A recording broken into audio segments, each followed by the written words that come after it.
Welcome to Tea and Tarot with me, your host, Yashna. Each week I'll share what I've learned as I dive deeper into the world of tarot. I've got my cards in front of me, my cup of tea, and I can't wait to share this journey with you. This is Tea and Tarot. Hello and welcome back to Tea and Tarot with me, your host, Yashna. I am so excited for today's episode because it's the first one that I am that I am recording after that hiatus. So the last few episodes that have come out were the ones that I had recorded back in March when I was proceeding on my regularly scheduled show. But then I just never edited them, never posted them, took that longer break that I needed for the time. So this is the first one that I'm really getting back into, the first major arcana that I'm breaking down again. It was so much fun to kind of dive back into doing the research on the cards, connecting with the card more deeply, and just looking up so much random fun trivia that I can share in this episode, especially because this one is about death and rebirth. So death as a whole is such a big theme. It exists in every culture. Every society has different thoughts and beliefs about it. So I have a lot of different fun tidbits to share about that. So yeah, without further ado, let's jump into it. I have a cup of coffee this morning, not tea. I needed something a little stronger than tea to jumpstart my brain today, but that is what I will be sipping as we go through this episode. So as we're going through the major arcana, we talked about the Hanged Man last time, and in that journey of stepping forward after being suspended and questioning the world around you, the next big milestone step that comes is death, sometimes also read as rebirth or death and rebirth, representing a major change and kind of the end of your prior self and giving way to a new you. In the major arcana timeline, that death and rebirth is really about your own transformed self, what you now know about the world and how you go about it, because you've really outgrown being the fool. You are no longer this naive person traveling this path. You've learned so much. So death and rebirth, like this card, is a big milestone to shedding your old self and transforming with all this new knowledge you have. In the Visconti de Madrone tarot deck, Death is shown on horseback with a bandage around his head wielding a huge scythe, very similar to the Rider-Waite deck, which we will talk about in a moment. In the Visconti Sforza tarots, Death is a skeletal archer who holds a vertebra in the shape of an archer's bow. It was a parallel to Cupid and the love motif and showed that death, just like love, could strike at any time. In the 13th and 14th centuries, death was a very common motif given the Black Death, famine, and the 100 Years' War in Europe. And then Peter Bruegel the Elder's 1562 painting, The Triumph of Death, took the concept of death, which had been very morbid and depressing till then, and changed into something new with his painting, depicting a dance of death, showing it as an animated skeleton slaying people of all walks of life. It became a satire for death, and he became almost a comic figure leading unsuspecting people to their demise. I have a lot more trivia and tidbits about death and how it is seen, like its motif and stuff, but I am going to come back to that afterwards because there's a lot of trivia to break down on it this time. And instead, let's just jump straight into the cards. So looking at the Rider-Waite deck, the deck shows death as a skeleton riding on horseback, marching through a crowd waving a flag. The standard or flag has a white rose and 5 ears of corn. The rose is for renewal and the corn represents harvest. This is symbolic of death harvesting his souls and leaving the grain. His black armor represents loss and endings. He's protected by his armors while his targets have no protection from his scythe. The pale horse is one of the four horsemen of the apocalypse and links death to judgment, since the four horsemen bring an apocalypse upon the world before the last judgment. The red feather on his helmet represents a life force wilting. The bishop and child on the ground represent purity, looking straight at death, since they are not scared of him, while the others look away. Death's rampage happens outside the city gates, since historically the dead were buried away from the city for hygienic purposes.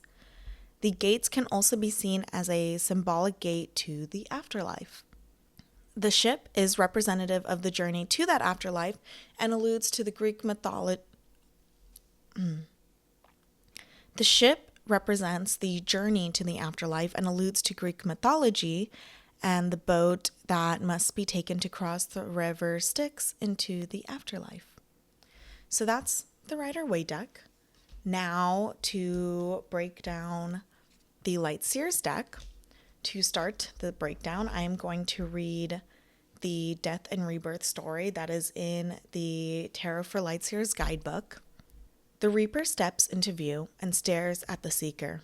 He knows his appearance usually causes panic, and he wants us to know that he isn't usually meant to be taken literally. He's here to share his healing wisdom and to illuminate the potential he holds to transmute and transform your life. Taking one step closer, he pushes back his hood to reveal his inner landscape. A blossoming forest teeming with life. Its trees mimic the land you already know, yet it has the brightest of opportunities shining down from its center.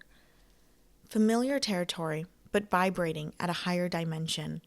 He reminds us that before this new world can take root, something old must cease to be. This is the natural ebb and withering of things that are no longer being nourished, and the dying of one form so that it can shift into another. Peacefully, he watches his old reality fall away to make space for this new birth. Gently, he opens his cloak to you during this metamorphosis, knowing that it will mark a major change in your life and that you will emerge transformed. In a very high contrast to the Rider-Waite deck and a lot of other depictions of death in the tarot deck, in the Light Seers deck, Death and Rebirth is not shown as a skeleton. It's not really shown as a death figure. It emphasizes more the aspect of the card that is rebirth, life, transformation. So it kind of gives this feeling of new opportunities and a new light coming. This card still holds the symbol of a scythe, which marks the end of a harvest cycle and the time to plant again. From a distance, a burial and a planting look the same, and so that is why a scythe is used as a symbol in both. The star in the middle is representative of new beginnings, the universe, the divine, a rebirth. The Reaper itself is about transitions, endings. And then there's a tree. There are many trees repeating in the forest, representing new landscapes, growth, and cycles of transformation. So that's kind of the meaning and the symbols in both of these cards. The general meaning from the Tarot for Light Seers guidebook is, after decay, the ground is abundantly fertile. The optimistic Light Seers meaning is, I let go of the past and I add energy to new beginnings. The general meaning from the Rider-Waite deck is, swift change brings new beginnings. While death may seem like a dark card at a high level, it represents necessary and unmovable change. In the Light Seer position, this card represents cycles of transformation, rebirth and renewal, transition, change, new beliefs, new awareness, endings, and symbolic death. In the reverse Shadow Seer position, this card could allude to clinging to the past, fear of changes, sentimental attachments, forces of destruction, mortality, the end of hope, and mourning loss. When using this card in readings for love and relationships, it could indicate holding on to a relationship that's not working anymore or clinging to old patterns that are stopping you from moving forward. This card's a big indicator that change is necessary and it's coming, so it may be time to walk away from whatever current issues or current holds are keeping you in place. Change could help solve the situation at hand too, but you both must be willing to make it happen. In the reverse, it could indicate that you're resistant to change, but it's important to allow that to happen. If you're single, it could indicate that you need to push away your old beliefs in order to find something new. For a money and career reading, again, this card's all about change, so don't get attached to something that isn't working for you. It may be time to look for a change and look at starting over somewhere else. Change may be coming at you whether you're ready or not, and you may need to take that first step to make this shift happen. In a health reading, death does not signify the literal death meaning. It means change is coming, again, good or bad. So make sure you're looking after your health and ensure you're looking at all your options. It might be time to try something new, like a diet, exercise regime, or a treatment plan. And finally, for readings about spirituality, this card is about transformation and could allude to transformation that is being brought about by grief. But you should allow yourself to use this time to reconnect with your inner self and find the light to guide you.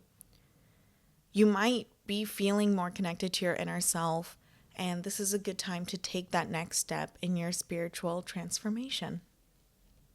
So that is everything that I have about the cards. That's the breakdown of death as a major arcana card. Now I have a few fun little trivia tidbits about the different figures of death in mythology and also how death is seen and how it is processed in some different cultures. So in Greek mythology, I think this is the one people are very commonly familiar with when thinking about gods of death. But in Greek mythology, Hades is often seen as the god of death, but in actuality, he is just the ruler of the underworld. He was given the underworld when splitting the world with his brothers Zeus and Poseidon. He got the last straw of the lot, and as a result is often seen to rule the dead.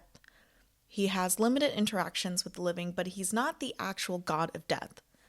That is Thanatos, who is the Greek personification of death, but usually represents a peaceful depiction. His role was to guide the dead from the living world to the realm of the dead, where Charon, who is known as a ferryman, would help transport those souls across the river Styx to the underworld to be judged. In Egyptian mythology, Anubis served a similar role to Thanatos, and he is linked to mummification and guiding souls to the afterlife. He would help with the entire process, help guide them over, and then he would serve as a judge for the dead by weighing the heart of the deceased against the feather of Mot, which represents truth and justice, in order to determine if the dead was worthy of a happier afterlife or not. While Anubis is the primary god linked to leading the dead to the afterlife and is seen more so as the god of death, he was overshadowed by Osiris later on in Egyptian mythology. Osiris is the god of the underworld, serving a similar role to Hades in Greek mythology. And then the last mythology tidbit I'll share is in Norse mythology, Hel is the ruler of the realm of the dead. She is the daughter of Loki and isn't seen as inherently evil or bad, often caring for the diseased, especially those that died of natural causes. In Nordic tradition, most people will float the bodies of the dead into the water and use that as their burial ground, often sinking the ships or shooting an arrow on fire to help the body pass on quicker. This was because they saw the water as the space closest to the gods and to Hel's domain. And that's Hel spelled with one L, Hel. So kind of along those lines, I looked up some other interesting funeral traditions, what different cultures do to help pass their dead on. So I'll share a few others. One of them is sky burials, which are common in Tibet. These are done because of the belief that they want to bring the body closer to heaven and allow the body to be returned to the earth so the soul can transcend. So bodies are left on top of a mountain for other animals to devour, emptying the vessel and allowing the person's soul to depart. In Madagascar, there is a tradition called Fama Dihana, also known as turning of the bones. The Malagasy people open the tombs of their dead every few years to redress them. And during that process, they will also dance near the tomb while music is playing. This is known as dancing with the dead. This process is meant to help speed up decomposition and usher the dead into the afterlife. A lot of different cultures practice cremation, which is burning the body and turning it to ash.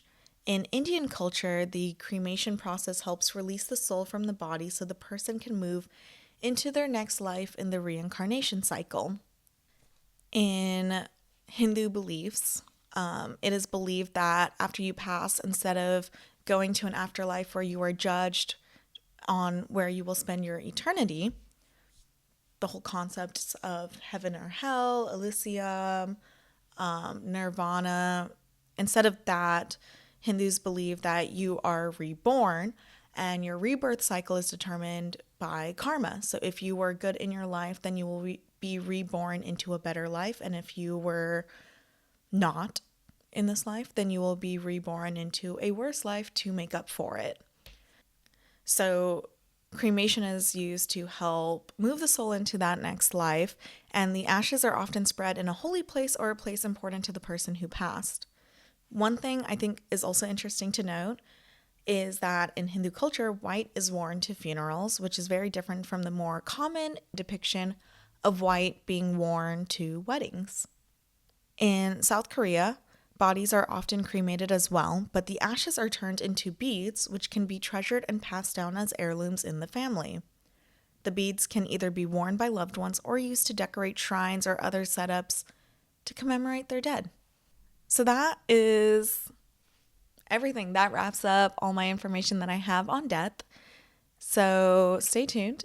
And after a short break, I will be back to do a tarot reading. I will be doing the spread for Death and Rebirth from the Light Seers tarot book. So stay tuned and I will be right back to do that.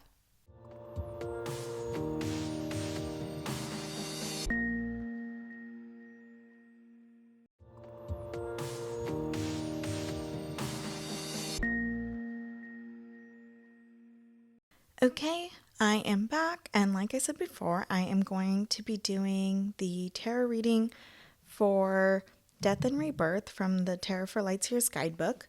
So it's called the Forest of Rebirth, and the purpose for this one is a spread for letting go and stepping into transformation. So for this spread, I will be picking 3 cards.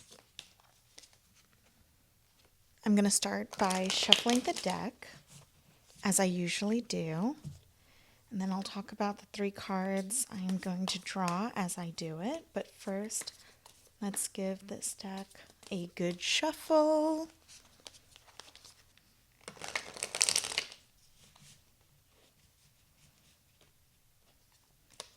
Okay, I'm going to split the deck into 3. So I have my first split, second, and the third, and I'm going to flip over the cards as I explain what each one is for. So the first one is what needs to end. What patterns of thinking, behaviors, relationships, etc. are in need of closure. For this one, the card I am drawing is the Devil. Cool. Cool. Vices are probably what need to end. Kind of very fitting. The second card I'm drawing is the Change. For this one, it is what attitudes or actions will make this process smoother, and what ways am I changing? This card is the 10 of Cups in reverse. Interesting. That's a card about family, so I'll need to look at the meaning of that one a bit more. And then the third one is the Forest of Rebirth. So for this one, what new potential lies on the horizon of rebirth? What beautiful new beginnings will emerge? For this one, my card is the King of Pentacles, also in reverse. Interesting. I am going to take a moment to look at the card's meanings, and I will be right back with my debrief of what I think the spread means for me. Okay, this one is kind of interesting. I'm going to keep it a little more broad, but the first one, what needs to end, is really about vices, temptations, things that might be taking you away from your goals, delving too far into your own shadows or too far into your own mind. So letting go of that, letting go of old habits or patterns that you know limit you in some way. So I think that's a big one for what needs to end. The Ten of Cups reversed is for what attitudes or actions will make this process smoother. This card is about, in reverse, it's kind of about miscommunications and leveling expectations. The Ten of Cups is a card for abundance and for meeting your goals, but in reverse. The Ten of Cups is the next card. This one is for change. What attitudes or actions will make this process smoother? This one's kind of interesting because I think this one kind of shapes the message of this reading a little bit around maybe love or generally relationships around me. In reverse, this card is about not feeling worthy of love or miscommunications, disharmony in your life, something like that. And I think for this card coming up in this category of what attitudes or actions, like in what ways do I need to change, I think it's a message to change my attitude about how I view relationships and how I view myself. And so maybe going back to what needs to end, the vices and shadows that cloud my mind that I need to let go of are more around that realm of how do I change my attitude to accomplish this goal of, I don't know, whatever harmony kind of falls in this card. And tying it to the last card, the third one is the King of Pentacles in reverse, which is to answer what new potential lies on the horizon, what new beautiful beginnings will emerge. And the King of Pentacles is a card about stability, abundance, being a calm, thoughtful leader. And in reverse, it could mean overindulgence, being a bit of a workaholic, maybe putting too much of your efforts into one thing versus finding this like harmonious balance in your life. So I think it's a message towards like maybe focusing, I don't know. This one's a little hard for me to read because I didn't really have any intentions when I picked it, but just trying to tie the cards together in a way that makes sense. I think it's about letting go of some vices around how I think of relationships, how I view myself, maybe letting go of some bad work habits. So then that way I can build better relationships, especially in my personal life, maybe finding a partner, and that will lend itself to a future where things will feel stable and calm, and maybe I do become that King of Pentacles in my life, having reached completion in a way, like completion in my life. I have what I need and no longer wanting. So at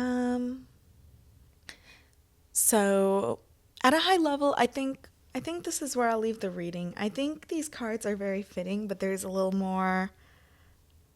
Some of this taps into some of my own more personal backstory with past relationships and stuff that I think this ties really well into, but I don't want to like jump into that too much in this episode. So I'm just going to leave it at the high level of I need to think about how I've thought about stuff in the past, ways that my behavior and attitude towards relationships might be limiting, and by overcoming that and maybe balancing out my work life a little bit, I will be able to achieve some new relationships and some new stability in my future.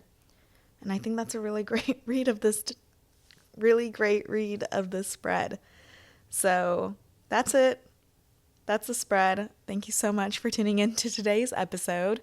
Tune in next week and we'll be talking about temperance. See you then.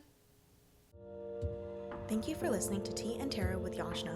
This episode was produced, hosted, and edited by me, Yashna Bensel, and brought to you by Tea Time Podcasts. The tarot reading was done using the Light Seers deck by Chris Ann, and all card visuals were from the Light Seers deck and the Rider-Waite Smith tarot deck. Research was done using Wikipedia, The Ultimate Guide to Tarot by Liz Dean, Tarot for Light Seers by Chris Ann, and many, many Google searches. Music was made using SoundRaw. Join me next week for another episode of Tea and Tarot.